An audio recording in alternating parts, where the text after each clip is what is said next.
नमस्कार दोस्तों।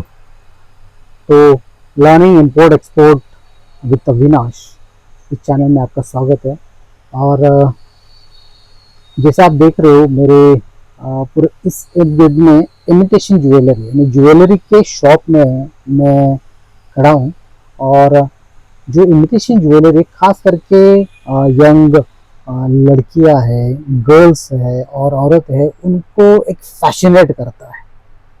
और इसकी खास करके जो फेस्टिवल सीजन होते हैं, ईद होती है, दिवाली होती है, नवरात्रि होती है और ऐसे जो हिंदुस्तान में जो सारे उत्सव होते हैं, फेस्टिवल्स होते हैं, इसमें काफ़ी डिमांड होती है।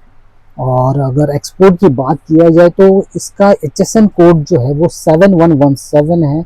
और पिछले साल 2024 में तकरीबन $145 मिलियन का जो एक्सपोर्ट है वो ओवरऑल वर्ल्ड में हुआ था।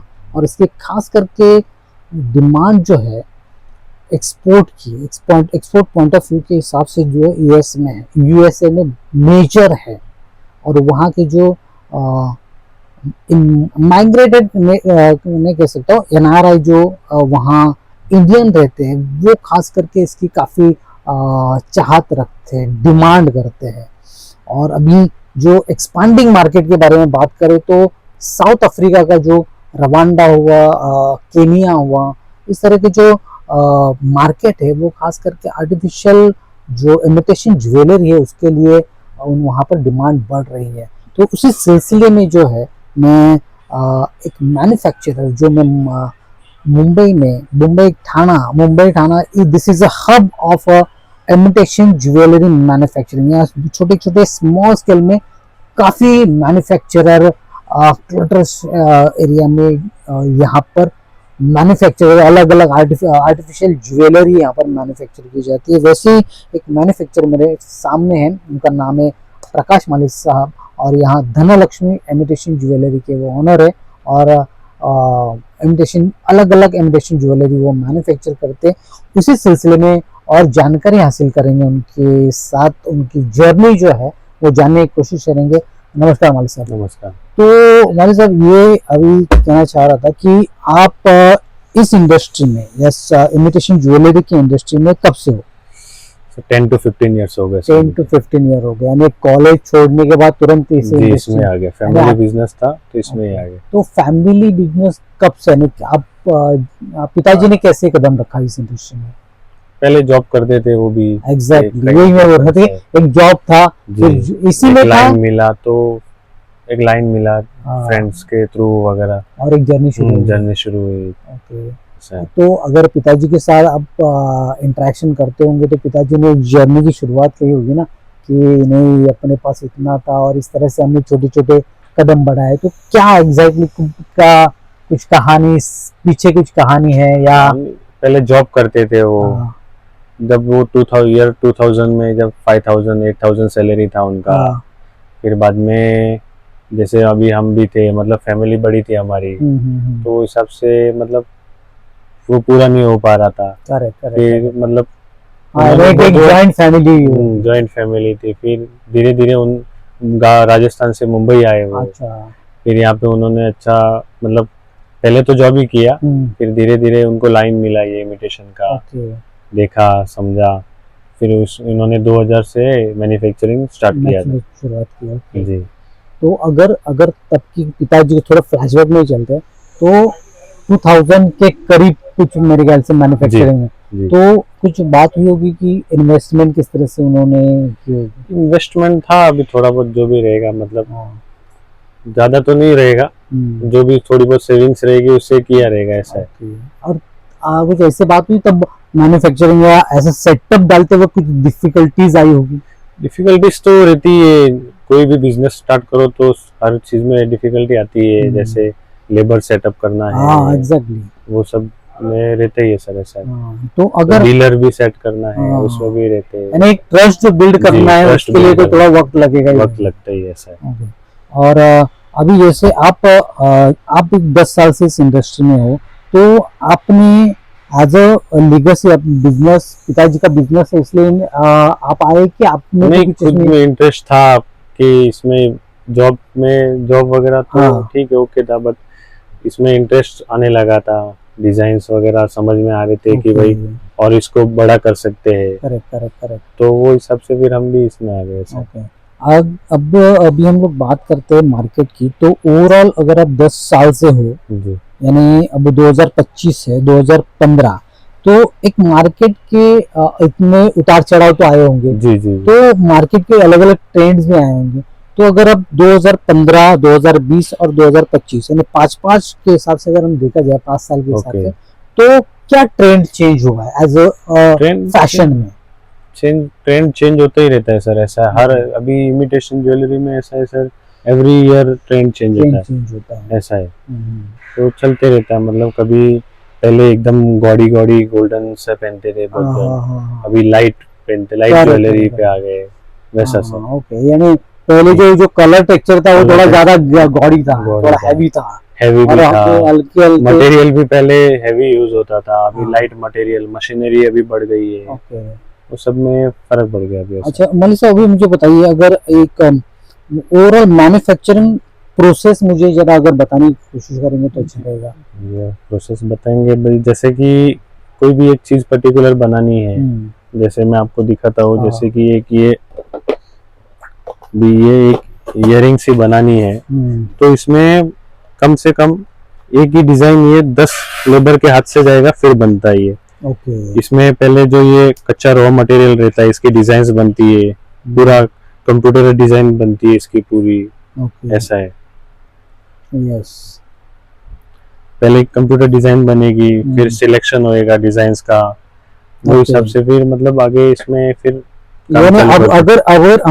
अगर इस इयरिंग की बात करें, तो उसमें अगर देखा जाए तो क्या क्या मटेरियल, ये मेटल्स में क्या है? जी, ये एलॉय मेटल होता है, ये एलॉय मेटल जी। और उसमें जो है ये छोटे डायमंड्स लगे हुए हैं, छोटे छोटे डायमंड्स है। और ये जो है ये कुंदन है, ये कुंदन, और ये कुंदन है, नीचे ये पर्ल है, पर्ल्स, छोटे पर्ल, बड़े पर्ल। एग्जैक्टली, यानी कितने मटेरियल है, यानी आपका मेटल आया, डायमंड आया, ये पर्ल्स आए, 5 से 10 मटेरियल सर लगता है सर। ओवरऑल ये सारे मटेरियल्स और ये सारे अलग अलग जो इंग्रेडिएंट्स है वो अलग अलग आप जगह से लेके लेना पड़ेगा सर। ओके। और इसके लिए अगर एक इयरिंग्स बनाने के लिए सबके अलग अलग जो स्पेसिफिकेशंस होंगी ना, जो कारागिर होंगी, कारागिरी स्पेशलिटी होती है सर। जो ये कोई उसका जो मेटल पे कोई काम करता होगा, कोई डायमंड बनाता होगा, सब अलग अलग रहते हैं सर, ऐसा है। तो ये बोल रहा हूँ ना, एक ये डिजाइन टोटल 10 जन के हाथ से निकलता है, तब पूरा एक साइकिल है सर। पहले ये जो एलॉय, ये पूरा इसका एलॉय का अलग से रहता है, इसका पहले तो कंप्यूटर में डिजाइन बनेगा, करेक्ट, फिर कंप्यूटर से डिजाइन, फिर वो इसके एलॉय वाले के पास जाएगा, फिर वो उसका एक जो डाई रहती है प्रॉपर, उसमें फिट करके पूरा उसका प्रोसेस होता है। तो डाई बनती है उसकी, कच्चे माल की डाई बनेगी, फिर बाद में वो पूरा निकालेगा, पूरा मतलब माल निकालेगा, डाई का पूरा माल निकालेगा, डाई निकलेगी, मतलब माल निकलेगा, फिर दूसरे के पास जाएगा, प्लेटिंग होएगा माल, ऐसा है। प्लेटिंग होगा, फिर उसके बाद में डायमंड चढ़ाएगा, उसके बाद में डायमंड चढ़ा जाएगी, फिर ये फिटिंग होएगी, सब ऐसे सब प्रोसेस होता है। करेक्ट। और एक फिर इसके इतने प्रोसेस के बाद ये एक प्रॉपर इयरिंग जो है बन के रेडी हो जाती है, ऐसा है। तो इसमें भी सब अलग अलग कलर रहते हैं, तो सब बनाने पड़ते हैं सर। ओके। तो अभी अगर मेजर जो है इमिटेशन ज्वेलरी का मेजर फेस्टिवल अगर देखा जाए, तो डिमांड कौन से महीने में या साल में कितनी बार इसकी डिमांड होती है, या किस तरह से मार्केट ऊपर नीचे आ जाता है? अभी तो बहुत ग्रो किया है jewellery market, fashion jewellery market, 12 महीना डिमांड रहती है, पूरे 12 महीने रहती है। बट जो ये सीजन रहते हैं, जैसे रमजान है, दिवाली है, नवरात्रि है, ये टाइम पे मतलब ज्यादा रहता है। अच्छा, यानी मेरे ख्याल से फिर अगर रमजान है, दिवाली है, नवरात्रोत्सव है, उसमें भी ट्रेंड अलग अलग होता है जी, अलग अलग होता है। दिवाली में जैसे मोस्टली कुंदन ज्वेलरी ज्यादा ही पहनते हैं। अच्छा, वेडिंग सीजन भी अच्छा जाता है, करेक्ट। तो उस टाइम पे अभी उसमें भी प्रॉपर टेस्ट के हिसाब से रहता है। अच्छा, सब अभी जैसे रमजान में है, तो उनका टेस्ट थोड़ा अलग रहता है, थोड़ा सा डायमंड्स डायमंड ज्यादा, तो उसके लिए अलग से पूरा टेस्ट रहता है। अच्छा। और मतलब दिवाली वेडिंग में कुंदन कुंदन है, डायमंड है, नॉर्मल, वो सब फैंसी डिजाइन चलती है sir. Correct correct correct. Bridal set, बड़े बड़े सेट ब्राइडल सीजन में, ऐसा सब अलग अलग ट्रेंड चलता रहता है। ओके, अच्छा ये अगर रेंज में अगर पूछूं तो minimum range to maximum range jewellery की क्या क्या होती है? तो भी वेरीफाई मतलब एक वो रहता है, अभी जैसे ये इयरिंग है तो ये हम लोग यहाँ पे होलसेल मार्केट में 150 160 में सेल करते हैं, ये पूरा प्रोडक्ट, ये पूरा से 150 में जी घर पे 150 160 में हम सेल करते हैं। और ये रिटेल मार्केट में जाते जाते रिटेल में ऑलमोस्ट इसका मार्जिन डबल हो जाता है। या अभी जैसे उसमें भी कैसा रहता है कि आप कहाँ सेल कौन से लोकेशन पे सेल कर रहे हो? प्राइम लोकेशन पे इसका ऑलमोस्ट आप 150 का लेके जाके 1000 में भी सेल कर सकते हो। डिपेंड लोकेशन, प्राइम लोकेशन ऐसा है। बेसिकली अगर ये अमेज़न पे भी अगर एज B2B पे भी जा सकते हैं, B2B पे भी जाता है, B2C में भी जाता है सर, ऐसा है। करेक्ट करेक्ट ऐसा है। ओके, और अभी अगर देखा जाए तो इस मार्केट में अभी आपके कौन कौन से जो प्रोडक्ट है आप मैन्युफैक्चर फिलहाल कर रहे हो, कौन से प्रोडक्ट? इयरिंग्स है, इयरिंग्स में पूरी रेंज है, 1000 डिजाइन है सर। अच्छा, ऐसा है। ओनली इन इयरिंग्स में 1000 डिजाइन है। फिर नेकलेस में है, नेकलेस में भी अप्रोक्सीमेटली 500 to 600 डिजाइन। अभी अभी अभी बेसिकली कौन से डिजाइन मेजर आ रहे हैं? यानी जैसे अगर इयरिंग्स की बात करें तो अभी इयरिंग्स में कितने डिजाइन पे आप वर्कआउट कर रहे हो फिलहाल? अभी अगर आते हुए फेस्टिवल को देखते हुए मेरे ख्याल से जी अभी नवरात्रि और गणपति उत्सव जो है वो आएगा, तो उसके लिए जो नवरात्रि के लिए ऑक्सीडाइज ज्वेलरी जो होती है, ऑक्सीडाइज ज्वेलरी वो उसमें अभी मतलब चल रहा है वर्क, ऐसा है। उसकी डिजाइनिंग हो रही है, वो R&D हो रहा है कि फाइनलाइज हुआ है? R&D भी चल रहा है, उसमें प्रोसेस है। अभी एक डिजाइन तो चलेगा नहीं, उसमें कम से कम 100 डिजाइन बनाना पड़ेगा। अच्छा, ऐसा है। तभी 100 डिजाइन बना के फिर उसका मोल्ड भी बनाना पड़ेगा? जी जी, वो तो करना ही पड़ेगा, ऐसा है। 100 to 100 डिजाइन बनेगी। R&D भी किसी की R&D हो गई है कोई प्रोसेस में, कोई बन के भी आ गया है। जैसे कि अभी ये प्रोडक्ट है तो ये बन के आ गया है। हाँ लीजिए लीजिए, ये ऐसे सब इस टाइप के प्रोडक्ट है। ये देखिए इस टाइप में विद चेन झुमका ऐसे बन के भी आ गए, विद चेन झुमका। बट नाइस, बहुत ब्यूटीफुल प्रोडक्ट लग रहा है। ऑक्सीडाइज लग रहा है जी, ऑक्सीडाइज ही है ना, लग रहा है विद मिरर वर्क है। तो ये सब बन के भी आ गए और भी बन रहे प्रोसेस। इसमें भी अभी 100 प्लस डिजाइन इसमें बनेगी। ऐसा है। फिर नेकलेस में बनेगी। हाँ, ये खास करके गरबा, जी जी गरबा में सब पहनते हैं ना, वो सब ऐसा उसके लिए है। तो इसमें चलता रहता है सर, ऐसा है। और अगर मैं कंपटीशन, मार्केट कंपटीशन की बात करूं तो क्या कंपटीशन लेवल है? कंपटीशन तो मेरा थिंकिंग ये है कि अगर कंपटीशन नहीं रहेगा तो बिजनेस भी नहीं कर सकते। अच्छा, ग्रो नहीं होगा। तो कंपटीशन नेसेसरी है, कंपलसरी है अभी आज के टाइम पे। तो ये आप वो कर पाओगे, सर्वाइव कर पाओगे और आगे बढ़ पाओगे। मेरे ख्याल से कंपटीशन है इसलिए जो कस्टमर है उनको अलग अलग डिजाइन अलग सर्व कर सकते हैं, मतलब उनको अच्छी सर्विस मिलती है, अच्छा वैरायटी मिल जाता है। कंपटीशन है तो वो चलता रहता है सर, ऐसा है। कंपटीशन तो हो गई, ओवरऑल सब मार्केट में रहता है सर, ऐसा नहीं कि नहीं रहता है। और ऐसा कुछ पीरियड आया कि कुछ आपका नहीं, जिस चैलेंजेस की बात कर रहा हूँ इस इंडस्ट्री में, चैलेंजेस तो आते ही हैं। इसमें कोविड में जो चैलेंजेस थे बहुत, मतलब वो टाइम पे पूरा लॉक बंद ही था, ऐसा है। तो ऑलमोस्ट 1-1.5 साल तो बंद जैसे ही था पूरा मार्केट, ऐसा है। और ये ज्वेलरी ऐसी एक मतलब एक एक्सेसरी है, नेकलेस वगैरह इयरिंग्स वगैरह नेसेसरी में नहीं आती, लेकिन वो लास्ट में मतलब एकदम लास्ट उसको प्रेफर करते हैं कोई भी है। जब you are okay, you are well तो उसमें आप सोचते हो कि हम लेना है, वो चीज है। ये करेक्ट है, ये आपने सही बात कही है। तो इसमें वो रहते ही है। अभी जैसे अभी ये जून जुलाई का भी टाइम रहता है, ये टाइम पे भी बहुत स्लो रहता है मार्केट। बारिश रहती है और मतलब कैसा है, बच्चे लोग की स्कूल वगैरह भी ओपन होती है, तो ये मार्केट पूरा स्लो डाउन होता है, ऐसा है। और जैसे जैसे फेस्टिवल सीजन आते जाते हैं वैसे ग्रो करते हैं, बूम करती है जी। अच्छा, मुझे ये बताइए कि अगर आप एक्सपोर्ट इंडस्ट्री के बारे में क्या किस लेवल तक जानते हैं? एक्सपोर्ट इंडस्ट्री अभी बहुत एडवांस बहुत बढ़ रही है, जहाँ की तक कि मतलब हम भी एक्सपोर्ट करते हैं। तो मतलब जो पहले जो था और अभी एक्चुअली जो सोशल मीडिया है उसकी वजह से बहुत वो मतलब हेल्प मिल रही है हम लोग को।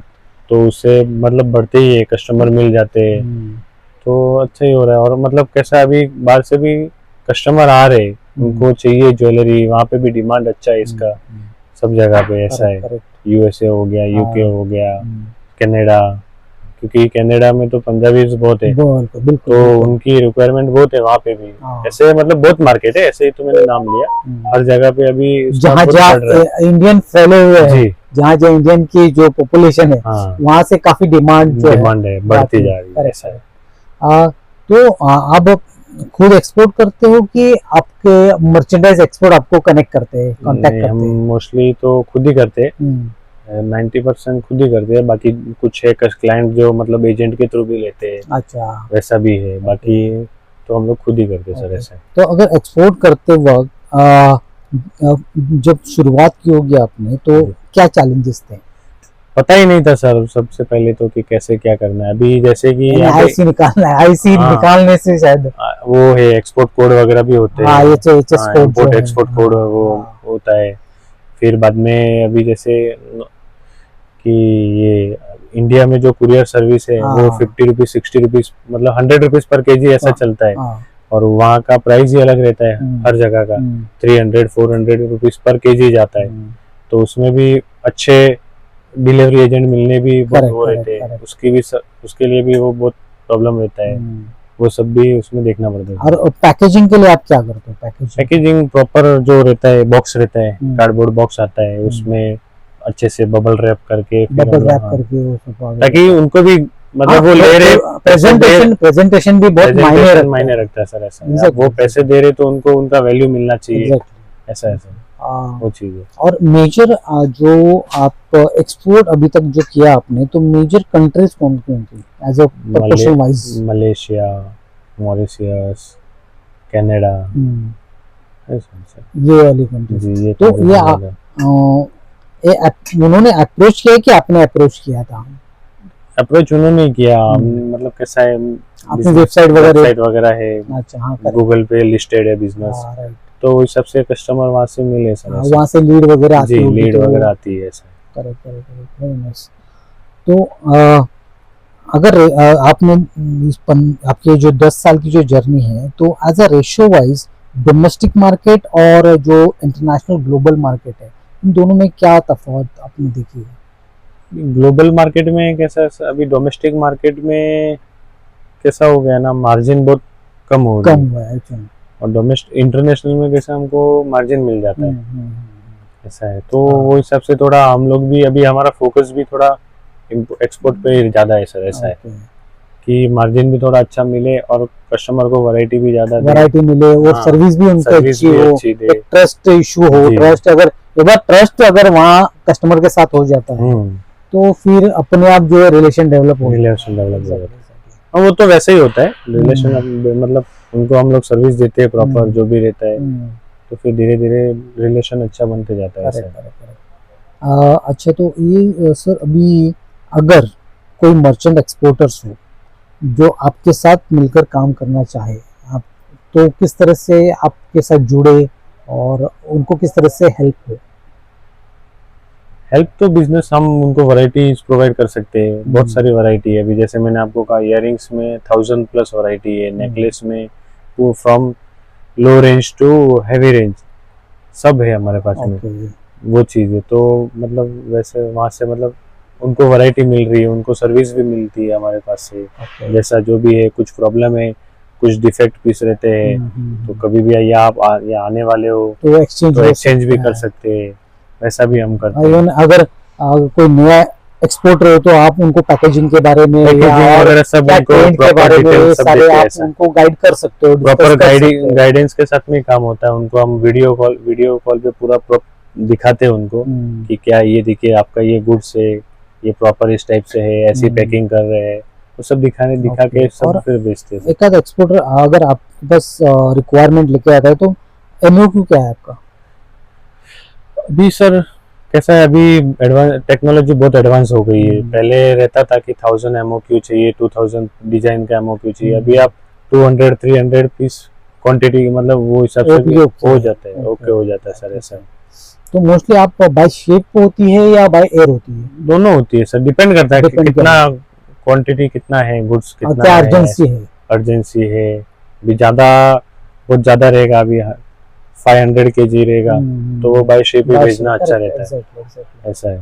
वो प्रॉपर वे से अगर भेजे तो जी, क्योंकि उनको भी वो कॉस्टली नहीं पड़ना चाहिए, मतलब बाय एयर बहुत कॉस्टली पड़ जाएगा ऐसा। और इमिटेशन ज्वेलरी अगर बात कैसा है जाए कि तो थोड़ा वही सा कंट्रोल तो बजट में भी आ control जाता है और budget में। उसको प्रॉफिट मार्जिन भी वही। अच्छा मिल जाएगा। कैसा है कि मतलब कस्टमर हमारे से गुड्स ले रहे तो हमको भी उनके बारे में सोचना पड़ेगा कि दो पैसा उन्हें भी उनका कमाए। कहाँ बचे पैसा या कमाए, वैसा वो चीज है। ठीक है, तो प्रकाश माली साहब, ये सारी अपनी जो जानकारी थी, बहुत धन्यवाद और आपका वैल्यूबल वक्त देने के लिए शुक्रिया। Thank you. तो दोस्तों, अगर आप भी एक्सपोर्टर हो और इस इमिटेशन ज्वेलरी के सेक्टर में आना चाहते हो, एक्सपोर्ट करना चाहते हो, ये प्रोडक्ट एक्सपोर्ट करना चाहते हो, तो प्रकाश माली साहब से जरूर मिलिए। वो आपको गाइड करेंगे, जानकारी देंगे और एक नेटवर्किंग, एक ट्रस्ट बनाइए और उनके साथ जुड़ जाइए और एक्सपोर्ट की दुनिया में छा जाइए। धन्यवाद। Thank you for watching my channel.